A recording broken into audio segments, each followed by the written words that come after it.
FGFR3 stands for fibroblast growth factor receptor 3. It's a gene and a protein that, when mutated, can actually help bladder cancer cells develop and grow faster than they should normally. And it actually has a treatment that's been approved by the FDA called erdafitinib, or the brand name for it is Balversa. But erdafitinib blocks FGFR3 signaling so that bladder cancer cells that are dependent on that protein cannot grow. And this treatment, based on great phase 3 randomized trials, is now FDA approved for patients who have advanced or metastatic bladder cancer with those FGFR3 gene mutations. Only in the case where patients have already had one or more type of systemic treatment for their bladder cancer before, usually including an immunotherapy, because immunotherapy actually works even a little bit better than this type of treatment. But it is great that we have this type of treatment available, because even though it's not a cure for folks with advanced bladder cancer, it is a good treatment option that can help patients live longer. And even though erdafitinib currently is only standard for folks with advanced bladder cancer, it is being actively studied in earlier stage bladder cancer now, and has shown a lot of promise there, where FGFR3 alterations in the genes are even more common. Those FGFR3 alterations are present in maybe 20% of patients with advanced bladder cancer, but the frequency of those alterations can be much higher in early stage bladder cancer, which means erdafitinib might play an even bigger role there. And when given as an oral medication for patients with FGFR3 alterations, for patients with non-muscle invasive bladder cancer, which are superficial early stage bladder cancers that are localized just to the bladder, in a small trial of 8 patients, it was shown that 7 of the 8 actually responded well to the treatment, and 6 responded so well that they couldn't find any evidence of the cancer left in the bladder after treatment. And one thing that's especially exciting is the use of erdafitinib inside the bladder instead of an oral medication, which helps reduce side effects. Basically, there's been a big push in bladder cancer treatment to develop this pretzel tool, which is the TAR-210 system, which can slowly release medications into the bladder over time while the pretzel sits in the bladder for 3 weeks at a time. And in small studies of non-muscle invasive bladder cancer, it looked like there were 82 to 87% of patients where the TAR-210 system slowly releasing erdafitinib was able to get rid of all the bladder cancer. So these are still very early data, and these treatments are definitely not standard for non-muscle invasive bladder cancer yet, but there's a lot of excitement about them, and we're hoping to see that future data shows that these trends are significant and improve treatment options for patients. So what other genetic features besides FGFR3 are helpful for guiding precision medicine for bladder cancer? Well, one that does occur in a subset of cases is called microsatellite instability, or often abbreviated as MSI. And microsatellite instability is interesting because it's not actually a mutation of a specific gene, but it's a pattern of mutations across the entire genome caused by defects in DNA repair. And it actually usually occurs in patients who have Lynch syndrome, that inherited syndrome that I mentioned earlier that makes it more likely to develop cancers. And so this microsatellite instability pattern in the genes of tumors can be found in about 2% of urothelial cancers like bladder cancer. It's actually a little bit more common in urothelial cancers that arise in the ureters and the kidneys, which often act a lot like bladder cancers. And the reason this is potentially important for patients is because if we detect microsatellite instability in the tumor, we found that those patients happen to respond particularly well to immunotherapy, such that patients who have advanced bladder cancer and are treated with immunotherapy with microsatellite instability end up being free of any cancer growth at 1 year 90% of the time. So it's something that can potentially help physicians better tailor treatment to patients with advanced bladder cancer. It might be important to earlier stage cancers in the future. Other genetic features in bladder cancer that could matter, one is called MTAP, which is an important gene and protein in the body that's involved in metabolizing chemicals called polyamines. And the reason the MTAP gene is important is because there's a type of chemotherapy that's standard for other cancers like lung cancer called pemetrexed, which unfortunately does not work very well in bladder cancer. But it turns out that when a bladder cancer has a mutation of the MTAP gene, it makes a bladder cancer much more sensitive to pemetrexed. For example, in a small study that was done at MD Anderson of 7 patients with MTAP loss, they found that pemetrexed was able to cause significant shrinkage of the bladder cancer in about 40% of patients.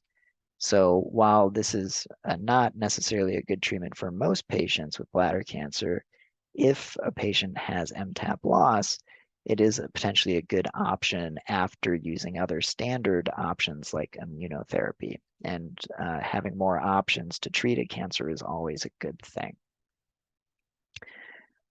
So I've been talking pretty much exclusively about genes and genetics and DNA so far, but not all precision medicine is limited to genes and genetics. It turns out that other features of cancer cells, like proteins, do matter to precision medicine too, in tailoring treatment to a patient's cancer. And one of the protein targets that's important to know about is HER2, or human epidermal growth factor receptor 2, which is a protein that can, when it's overexpressed, help cancers grow faster than normal cells. And HER2 is already a very well-known and essential treatment target for breast cancer that's been used for many years. And in the past few years, it's become an important target in other cancers too. And as of this past month, actually, there is now a HER2 targeted treatment that's approved for all solid advanced cancers if they have high levels of the HER2 protein on their cancer cells. That treatment is called trastuzumab deruxtecan. It's an antibody to HER2, so it targets the HER2 protein on the cell surface, and it's gotten approval for any metastatic solid cancer with high levels of the HER2 protein if they have no other satisfactory treatment options at that point.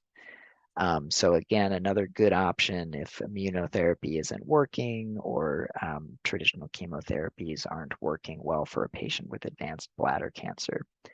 And in advanced bladder cancer, it's been shown in a prior study that if high HER2 levels are present, over a third of those patients will have a good amount of cancer shrinkage in response to this drug. So another good tool in our tool belt. And the HER2 protein is probably high in about 20% of patients with advanced bladder cancer, although the exact number varies from study to study, but definitely an important treatment option for some patients. There are more HER2 targeted agents that are now in development specifically for bladder cancer and are developing a lot of excitement. One of those is a new medication called disitamab vedotin, which actually was originally developed clinically in China, but is now in clinical trials here in the US as well. It's also a HER2 antibody-based treatment that targets cells with high HER2. And in a study of 41 patients with advanced bladder cancer, when it was added to immunotherapy, 76% of patients had a good amount of tumor shrinkage in response to the treatment.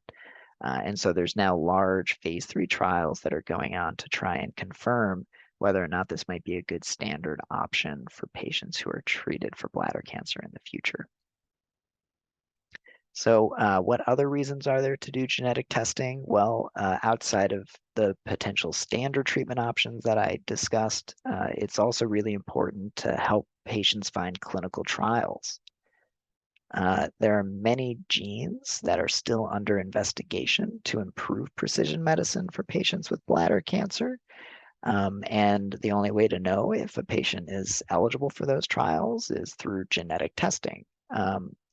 This is just an example of one of the trials that's open across the nation at many different sites that's trying to make medicine better for bladder cancer.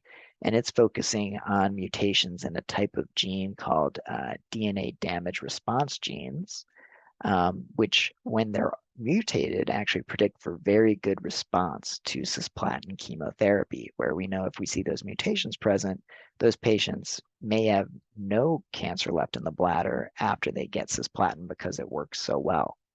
And so this trial, which is being run through the Alliance Cooperative Group under the National Cancer Institute, is investigating whether patients with muscle-invasive bladder cancer that have those mutations can maybe keep their bladders after cisplatin chemotherapy instead of having their bladders removed by cystectomy if they have those mutations present.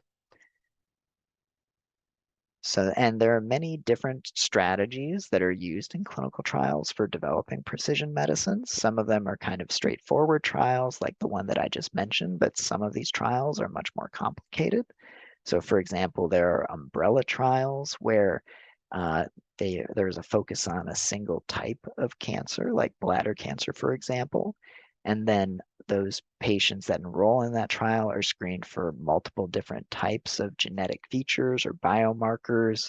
And then each patient is given a specific targeted treatment, a specific precision medicine to target their specific biomarker or genetic feature to try and tailor the treatment to them and get the best efficacy possible.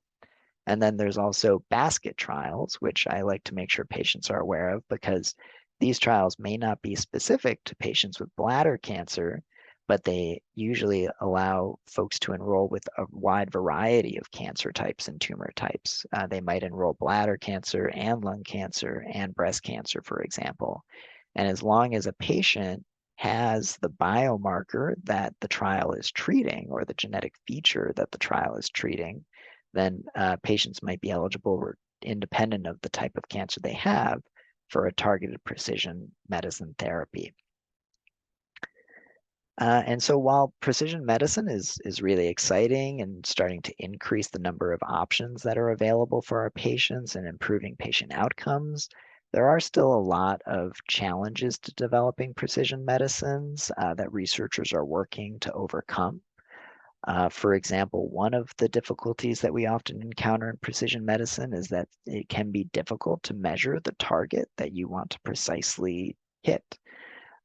For example, as I mentioned earlier, sometimes there's no biopsy specimen available, and there are some tests that can't be done without a piece of the tumor to do the test on. Luckily, as I mentioned, cell-free DNA tests are starting to make that less and less of a problem, but it's still an issue depending on which kind of target you're trying to assess.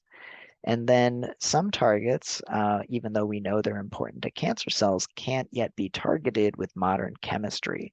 This is a category of targets that is often referred to as undruggable because we just don't have the right kind of technology yet to block the targets in a safe way. Luckily, modern chemistry and medicinal chemistry is improving all the time. And so we certainly expect that the number of undruggable targets will decrease over time. And indeed, in the recent years, it already has decreased such that some targets that were previously considered undruggable, like a protein called KRAS, for example, is now considered a druggable target and has treatment options. Another issue in developing precision medicines is side effects.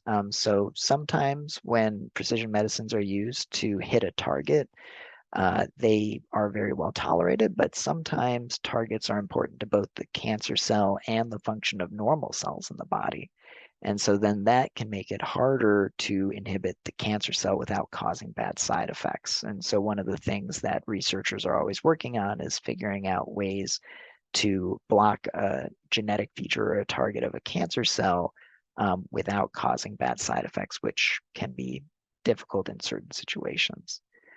And then finally, another barrier to implementing precision medicine in oncology in general is that targets in one kind of cancer don't necessarily work in other types of cancer. For example, there's a gene and protein called PIK3CA, and that's a good target in breast cancer. And there have been some efforts to target that in bladder cancer, but they haven't really panned out yet. And so sometimes it takes extra work on the part of researchers to figure out which targets and which cancer are the best ones to use. So another thing that I always want to make sure that folks are aware of is that precision medicines are important, but they are not the only options. And in certain situations, precision medicines aren't even the best option for a patient. For example, a lot of people on this webinar are probably already aware that BCG is a really good treatment for patients with early stage superficial bladder cancer. And for patients with advanced or metastatic bladder cancer, a really good treatment option is enfortumab vedotin plus pembrolizumab immunotherapy. And the reason I mention both of these is because even though they're probably some of the best treatments we have for bladder cancer, neither of them are usually considered precision medicines because they work regardless, we think, of the genetic features of a patient's cancer. So if a physician recommends a treatment that isn't a precision medicine per se, that still may be okay and still may be the best treatment option depending on the situation. So this is just a quick summary of some of the important points that I hope people take away from today. Precision medicine, again, means tailoring treatments to the individual patient and their individual tumor or cancer's characteristics, especially genetic characteristics, although other features like proteins sometimes do matter too. There are many different types of tests that we use to guide precision medicines and to assess cancer genetics. A lot of those tests are tests that are looking at analyzing tumor DNA and tumor genes, although there are other growing tests that are really exciting that are looking at DNA in the blood that's shed by the cancer. And there are multiple features that can already be helpful in the treatment of especially advanced bladder cancer with precision medicines. And those kinds of features that can help guide precision medicine for advanced bladder cancer include FGFR3, MTAP, which we talked about, the genetic pattern microsatellite instability, and the protein HER2. And there are still many trials that are working on making new precision medicines and better precision medicines for patients. And clinical trials are really important because that's really how we move the field forward to make things better for patient care and how we learn. And genetic testing is a great way to find these precision medicine clinical trials.